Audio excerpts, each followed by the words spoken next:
ప్రముఖ సినీ నటి శ్రీమతి సంగీత గారి ప్రారంభించారు. ఐవీఎఫ్ చికిత్సలో 25% భారీ discount, free doctor consultation, free ultrasound scan. 49 అంటే సంతానం, 49 అంటే సంతోషం. విజయవాడలో సంభవించిన వరదలు తీవ్ర నష్టాన్ని కలిగించాయి. ఎంతో మంది చనిపోగా భారీ ఆస్తి నష్టం జరిగింది. అకస్మాత్తుగా కురిసిన భారీ వర్షాలు వరదలతో విజయవాడకు జరిగిన నష్టం అంతా ఇంతా కాదు. ఈ వర్షాలు వరదలతో జనాలు అష్ట కష్టాలను ఎదుర్కొంటున్నారు. ఎంతో మంది ప్రాణాలను కోల్పోగా భారీగా ఆస్తి నష్టం జరిగింది.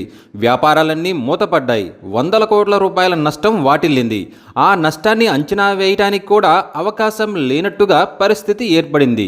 అనేక స్వచ్ఛంద సంస్థలు రంగంలోకి దిగి బాధితులకు అండగా నిలుస్తున్నాయి. ఇక ప్రభుత్వంతో పాటు మిగతా పార్టీలు తమకు తోచిన విధంగా సహాయక చర్యల్లో పాల్గొంటూనే ఒకరిపై ఒకరు విమర్శలు చేసుకుంటూ వరదల్లోనూ బురద రాజకీయం చేస్తున్నారనే విమర్శల పాలు అవుతున్నారు. అయితే విజయవాడలో వరదపై భారీ కుట్ర దాగి ఉందనే మాటలు తెర మీదకు వస్తున్నాయి. 1980-83లో ఇప్పుడు వచ్చిన వరదల కన్నా ఇంకా ఎక్కువగానే వరదలు విజయవాడలో రావడం జరిగింది. కానీ ఇంతటి నష్టం విజయవాడకు జరగలేదు. ఒక్కరోజు కురిసిన వర్షానికే పెద్ద ఎత్తున వరద నీరు చేరడంపై కొందరు అనుమానం వ్యక్తం చేస్తున్నారు. అమరావతిని కాపాడడానికే విజయవాడను ముంచేశారని కొందరు అభిప్రాయపడుతున్నారు. వరద నీరు అమరావతికి చేరితే రాజధానికి చెడ్డ పేరు వస్తుందని ఆ వరదను విజయవాడకు మరలించారని తెలుస్తోంది. అమరావతి మీదుగా రావలసిన వరదను వెలగలేరు మీద నుంచి మళ్లించడంతో ఆ నీరు విజయవాడను ముంచెత్తింది.